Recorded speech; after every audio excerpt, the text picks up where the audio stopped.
It's Thursday, March the 9th. Crackdown on jobless. Hard times for fat man. Fired loses tiny jewels. He blames it on the cold. Dome improved. Now it's just quite shit. Please welcome this millennium's main attraction, Mr. Iain Lee.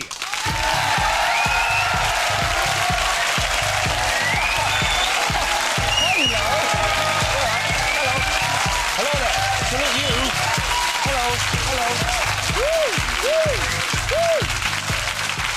Hello and welcome to the 11 o'clock show. What costs a tenner and has been entered by 1 million punters? A prossy's arse, I hear you cry. No, it's the Millennium Dome. I'll stop there. The people are flooding in because now it's in safe hands. French hands. Hands stained with nicotine and snail juice. And Frenchman's cum. Yeah, it's been turned around by Frenchman Pierre-Yves Gervais. As soon as he arrived, he said he was going to war. And in typical French fashion, immediately surrendered, then hid in a cellar for 4 years. But at least he's brought a French touch to the body zone. Now it's got armpit hair and a mistress. There's more like this, don't worry. Inside it, male staff will steal your girlfriend, tell her they love her, screw her on Oscar Wilde's grave, then leave her penniless and pregnant at a Sea-Link terminal. Not funny, but actually happened to me once. And he's brought in some more realistic zones for the family. There's the "this isn't Alton Towers dad zone," the "why do I only see you at weekends dad zone," and of course the "why is mummy playing horsey with the other man dad zone." The saucy frog has even added an erogenous zone. I went yesterday, spent ages trying to find it, gave up in the end. Enough of this dome doolally. Ladies and gentlemen, please welcome Miss Daisy Donovan.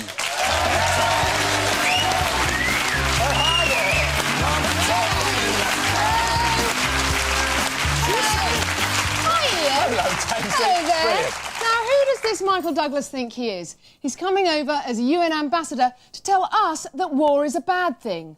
And he's saying actors didn't start the war in Bosnia. I say, where's the evidence?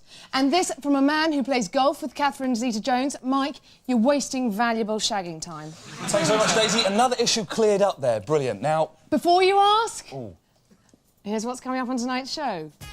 Television's favourite journalist, Ricky Gervais, gives his topical news roundup. And Danny Boy reports from Melbourne. I'll be reporting on the basics of Formula 1 racing.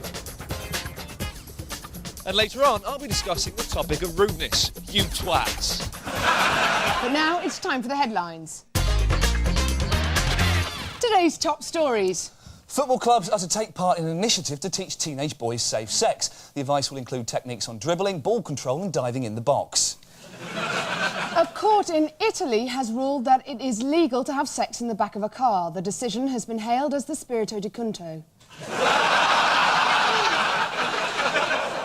Liam Gallagher has bottled out of the proposed fight with Robbie Williams as he thinks the idea is too childish. However, he hasn't ruled out a wedgies competition. Education Minister David Blunkett sets out a new way of raising money for schools. He's walking to the North Pole for charity. Prostitutes in London are to go on strike. They have a long list of demands and say that at the moment they're basically being shafted. A spokesman for the girls has said that they are going to down tools at midnight, although punters are hoping that they'll opt for a go-slow policy. Gail Porter has been talking about the split with Prodigy's Keith in the tabloids. She bears her soul on page 17, her heart on page 18 and her arse on page 19. Scientists have created a mouse that can produce human eggs to help infertile women. Early experiments resulted in a genetically perfect baby, but sadly it was eaten by a cat. Surgeons have successfully rebuilt the face of Diana's ex-bodyguard. They described the operation as a Lewinsky, just a screw in the mouth and 2 nuts on his chin. And that's the headline news.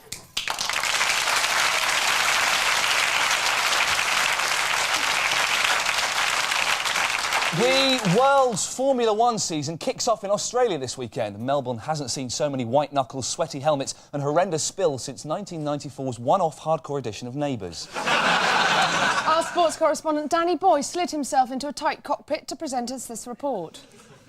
The smell of burning rubber. It's either a romantic night in with Frank Boff or the start of the Formula 1 season. After 3 gruelling months on the beaches of Monaco, the drivers return to the starting grid this Sunday for the Melbourne Grand Prix. It's the intellectual highlight of the year for Australians, who plan to mark the occasion with the unveiling of a new syllable to go along with ah, ye and mate. Millions will tune in this Sunday hoping to see this dull Finn do backflips and Michael Schumacher continue his challenge for second least popular German in history after this woman. Schumacher has already proved that he's one German you can't stop occupying the polls. Perhaps this will be the man to stop him. Name, Eddie Irvine. Address, number 1 Easy Street.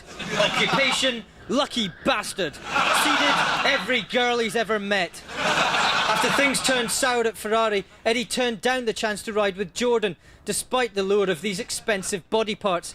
But with the new Jaguar team, he'll still be hoping for a finish somewhere in the top 2.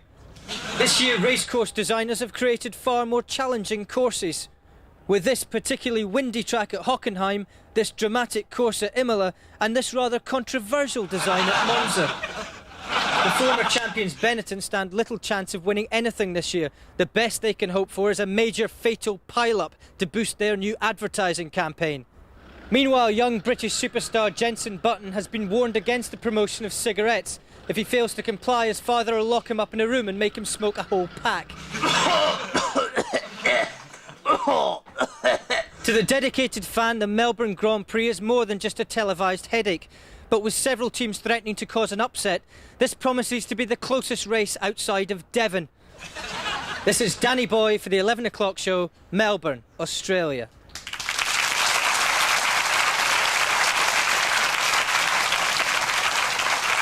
There are currently many benefits available to the unemployed. Housing benefit, child benefit, and the benefit of being able to watch every episode of Columbo off your nuts on a cocktail of skunk and curry pot noodle. But this could all stop after the government announced its war on benefit fraud. Gordon Brown's asking us all to do our bit by keeping our eyes open for, as he's dubbed them, the gyro shits. So, can you be sure your neighbour isn't a dole cheat? Find out with this simple test. Your neighbour calls round your house. Does he ask to borrow A, your lawnmower. B, your national insurance number and a false beard? Your neighbour's been off work for 6 months on disability benefit. Does he spend his days... A, in agony on the sofa waiting desperately for physiotherapy? Or B, breakdancing on the lawn with his mates from Job Club? Your neighbour has a disabled parking space outside his house. Is it for A, his buckled son Kevin's rubbing Reliant. B, his transit van packed with knocked-off DVDs and knocked-up refugees? While he's round, he asks you to help him complete his benefit form. Does he want to know... A, how to spell incapacity? Or B, if there's any box he can tick for free Super Kings and Dick Mags? Your neighbour asks you for financial advice. Does he want to know A, the pros and cons of PEPs over endowments. B, will he get more money if he cuts little Duncan's ear off? During the school holidays, your neighbour asks if your kids are free to... A, go with them on a family trip to the beach. Or B, pop round and lay in his bed for 10 minutes until the man in the suit has gone. You chat to your neighbour over the garden fence. Does he talk to you? A, about the pressures of work and being overlooked for that all-important promotion. B, in a Scouse accent. Now, if you answered mostly A's, then your neighbours are a respectable family. Mostly B's, and at least you know where to get your hands on a 5 litres for £1. And that was our Is Your Neighbour a Dole Cheat test.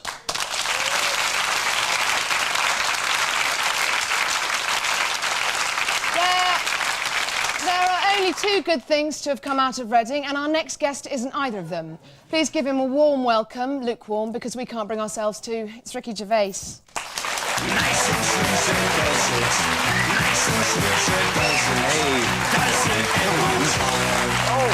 Oh, brilliant! It's Ricky Gervais's bit. Brilliant. Lee, Donovan. Well, it's a serious bit.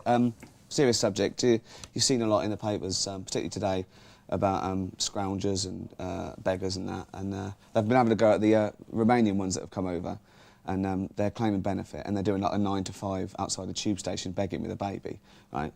But at least they've got off their arse and come over and do it themselves. What I object to is the ones that beg from thousands of miles away. Do you know what I mean? And they're getting organised charities to do it for them, like Live Aid and like Water Aid, where it's Bono doing all the stuff. They're just sitting there lazy. Do you know what I mean? And you get all this, just £20 will feed and clothe one of them. What sort of clothes and food do you get for that? I mean, rubbish, isn't it? Do you know what I mean? Think what you could do with that 20 quid. You could buy pints and scratch cards, and you're not using it to like just stay alive. You're actually enjoying it. And now they've started using big ad campaigns to help them. Like I remember one It was in the broadsheets. It had Cabbage Patch Doll, £38.50, and a picture of one of them. Then underneath, Little Zuki, £16 a month, and a picture of a 10-year-old random girl. I've worked it out. If she lives till she's 18, you've paid 1,500 quid. You've paid for the Cabbage Patch Doll outright. See? Think before you give blindly. That's all I'm saying. And there was a little form to fill out. I sent 40 quid, because it was Christmas. And I said, please send me my Cabbage Patch Doll. Because the queues are murder in Reading in Christmas.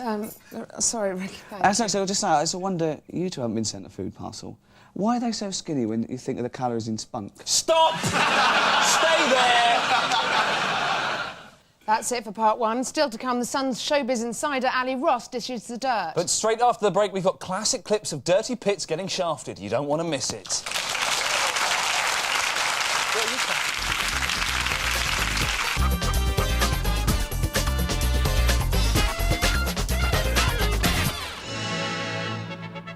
1984, and the miners are split on whether to strike. Scargill says yes. Their pretty wives say no. The women need the wages for perfume and puddings, but the men just want to fight. Hit him! Get up! Buy a belt, fatso! How did you ever fit in a pit? That was 1984. This is the year 2000 on Thursday, the 9th of March, and you're watching the 11 o'clock show. Coming up, Paul Garner reports on benefit cheats. But first, it's time for another look at tonight's headlines. Blair goes to Scottish Parliament. MPs say, OK, the new Labour. Gordon Brown forces people back to work. He's going to get his cock out on This Morning. Michael Douglas to be UN ambassador. World population set to double. Daisy, did you see that Edwina Curry just got a huge payout just because somebody was rude about her? What, that needle-nosed little gargoyle with the face of a snake? I'm going to stop you there, Daisy, because you're being rude, like I just said. And apparently everyone in Britain is getting ruder. But is it really true? I went to Manchester to find out. In today's society, money, good looks and health have been voted as the three most important values in a person. But what place do old-fashioned virtues such as politeness have in today's Britain? I've come here to fucking Manchester to talk to a load of moody bastards about it. What does being polite actually mean? Being polite, just being kind to people, nice, not swearing at them. And What's the difference between being rude and being gay? I don't know. I don't know what the difference is between rude and gay. You rude? Yeah, sometimes, yeah. How many swear words do you know? A lot, mate. Let's hear them. Let's list them all. Let's go count them. Come on. Fucking lot. Let's count them. OK, let's hear it. What? Bollocks. I don't like that one. You don't want to get into the sea. That's offensive, I think. We know the C word. Oh, man, that's right. Bollocks, prick, dickhead, wanker, fucker. That's 7. Bastard. Talking with your mouth open. How rude is that? 10. That's really rude. Yeah. You would never talk with your mouth open. No, I would never do it, no. What about cock? Yeah. Cock. So you got to 10 now. Let's see. Come on, let's get some more. You said you knew thousands. Let's have them. I meant 10. Chuffering, you could have had. Jap's eye, pubis. How would you react to rudeness if someone was rude to you? Nothing. You're actually not. Or press the nose against the face really quite hard. It makes their eyes water. Yeah. Trust me. You push their nose against their face? Get it down this way. No. On the lady, yes. Get the back of the head and press the side. No, you actually. That look honourable. Yeah, my best friend Warren showed me that. What's the rudest thing you've ever done? If you want me to tell the truth, actually, my mate Iain back in London, I pooed in a bag, yeah, and I got him to put his hand in because I told him it's a computer remote control thing. That was pretty disgusting. I was only about 11. So this is right. You shat in a bag, told your friend it was a computer remote control in it, and he put his hand in and grabbed it. He loved it, yeah. So there we have it. While being polite costs nothing, it appears I'm going to be well out of pocket at this rate. Flange, tit-fuck, arse sex. This has been Iain Lee, the 11 o'clock show, Manchester. Daisy, please tell us about tonight's guest, I beg of thee. I will do. As the man behind the Sun's UK Confidential column, no celeb's safe from his savage pen. He's given us the gossip on Graf and Agassi, Emma Noble's pregnancy, and he can smell a scandal at 50 paces. He's got a nose for news and both ears to the ground. Please welcome Ali Ross.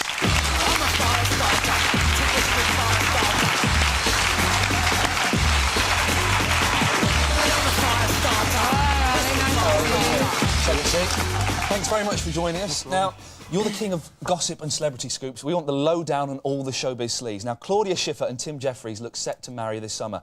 Is this relationship a sham? A £60 million fortune. I think she's in it for keeps, don't you? Do you think she's in it just for the Mushwani Pastani? I'm sure it figured in her thinking. Oh, he's a good-looking guy, you know, he's got great personality. But he's got 60 million. Yeah. Fair play. I think I'd probably turn for that. What about her relationship with David Copperfield, though? Was that a sham? He's an ugly monobrow, basically, isn't he? But he's got a magic wand. He's got a magic wand. Was she enjoying watching things pop out of his magic wand? Was that the... It's one of those ones that flops. Right. Goes hard again. What about Chris Evans? Because he jumps from girl to girl. Do you think that he was really having a relationship with Mel Sykes, or was that a PR stunt? No, I think he was in like Flynn. Really? Yeah, that'd be my guess. What about any Halliwell. of his recent flings? Jerry Halliwell? No. Yep. That is not genuine. A week? How long do you want with Jerry Halliwell? So Not very long at all, actually. She's a bit rough. OK, well, moving away from that, Max Beasley said last weekend that he was worried about the coke epidemic sweeping through the media. Are most of our favourite telly stars off their tits most of the time? Apparently, yeah. Apart from Iain. No, only the ones that work in children's TV, I think. But here's the question we want to know. Is coke the new gay? I haven't tried either, I don't know. But it's a bit, you know, a big trendy thing. Oh, yeah, I'm just checking to the Priory for a bit. Oh, I'm a bit worn out. It just seems... Everyone seems to be doing it. I'm going to have a crack this weekend. Some crack this weekend. I don't know. Your latest target in your column is the lovely TV presenter Donna Eyre. Why do you always pick on her? I picked on her twice. OK, what's she done wrong? Give an example. She asked the cause how they met. She never did.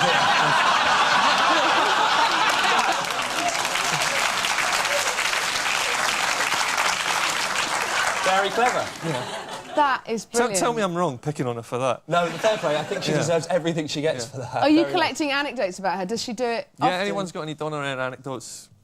Let's send them over. Yeah. What about stars who keep their hands clean? Who would you love to get a scoop on, and what would you like them to be doing? What would be your biggest dream scoop? Anthea Turner, she's clean. What would you like her to be Animals doing? are always good. Animals work for me. Bit of skag. Yeah. Bit of skag. Yeah, I'd take that as well, yeah. I'd like to see Charlie Dimmock creating a water feature over Alan Titchmarsh's face. That would be a scandal, I think. Liam won't fight Robbie because he says it's illegal and childish. Is he just a wimp? Well, he's a guy... I mean, Liam doesn't like doing illegal things. He's never been childish. So he's probably just a big wuss, isn't he? He would never do anything criminal, apart from their new album, which is shit. Now, we try to think about the ultimate scoop, what that might be for you. So can we tempt you with this? Liam, Queen Mum and Al Fayed in Buckhouse Coke Romp. Ladies and gentlemen, Ali Ross. Cheers, Ali. Thanks very much.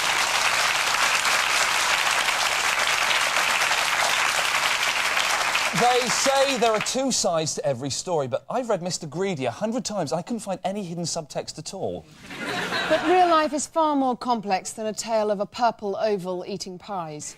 Here's a look at the up-and-downy world of good news and bad news in this week's Good News, Bad News. Good news. 5 members of England's 1966 football squad received MBEs at Buckingham Palace. Bad news. They celebrated by letting off a fire extinguisher and punching the Queen in the mouth. Good news. The government has announced plans for 1 million new homes. Bad news. They're all going to be in Dunstable. Good news. The hard shoulder is to be used as a fourth lane on motorways to ease congestion. Bad news. For Gillian Tailforth, she'll have to give blowjobs at 70 miles an hour. Bad news. James Hewitt got drunk and tried to recreate Diana's death crash. Good news. He's going to give it another go. Good news. Chemists will be allowed to sell the morning after pill to underage girls. Bad news. The bottle's got a childproof cap. Bad news. The 6-year-old boy who shot a classmate has been given a 90-day suspension from school. Good news. If it happens again, he's out. Good news. Farmers are to receive special payments for being kind to animals. Bad news. They get an extra £1 each time they bring off a sheepdog. And that was this week's Good News, Bad News.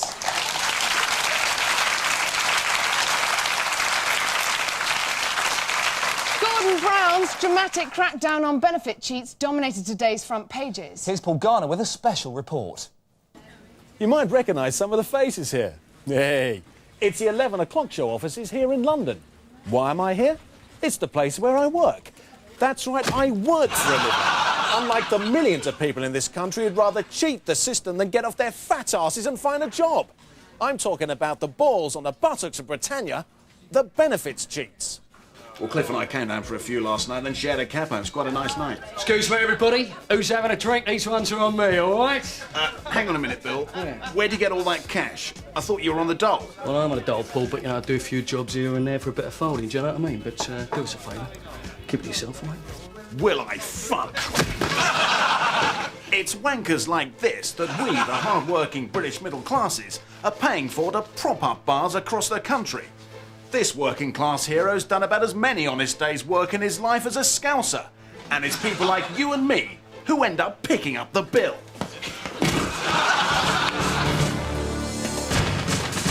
We stick them on an island somewhere and bomb the whole bloody lot of them, be done with it. Here in Guildford, Social Services Officer Peter Hammond has the unenviable task of working out which claims for benefit are genuine and which are bogus. Peter's first appointment is with Marilyn Spears, who claims she needs more money and a larger council flat to house her growing family. So you have 4 children at the moment, one's due in July, congratulations on that. And your husband or partner, are they in regular employment at all? No. My boyfriend, Barry, he had an accident on machines at work, so he's on disability. Oh, I'm sorry to hear that. Can't you see me? She's a single mum, for Christ's sake. She sits in here with her satellite telly and her hundreds of bloody kids. They should stick them pandas from London Zoo in here for a couple of weeks. They'd have no problem breeding here, would they? As long as they could fit into a football shirt and work a CB. Come on, you lot, let's get out of here. I've seen enough of this. It looks like a totally innocent game of football, doesn't it? But one of these tossers out here jumping about like a gazelle is Marilyn's boyfriend Barry. That's right, the one who's claiming disability allowance. Let's go and see what this prick's got to say for himself. Right, which one of you's Barry Simmons? Come on. Yeah, that's me, why? Bloody Christopher Reeve, are we? Scavenging money off the state. Come on, you're coming back to work. Fucking idiot! Do you think it's easy operating a lathe like this? OK, so you won't be right all of the time. But your help in pointing the finger at benefits cheats means the government have the muscle to start giving the elbow to those who don't deserve the handouts. This is Paul Garner for the 11 o'clock show in Surrey.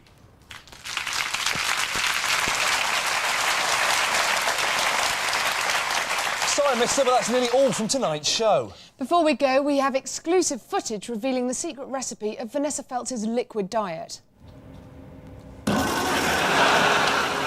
And we'll leave you now with Ricky Gervais's A to Z of news. Tonight, the letter M. Good night. Macedonia, Yugoslavia, whatever it's called now. Military action, start of a war. Moldova. Is that a real country? Mongolia, that is. Mir space station. They bought that second hand, didn't they? Morocco. Always get them in the World Cup sweepstake, don't you? Or Saudi Arabia. Mad cow disease. Maggie Thatcher. Mad cow. See? Mo Molam. She's the one with the big podgy face and the headband and the earrings. Or was that Simon Le Bon? Milligan, Stephen, Tory MP, found dead, bag on his head, orange in his mouth, laced with amyl nitrate, wearing tight. I'll be honest, I think he was wanking.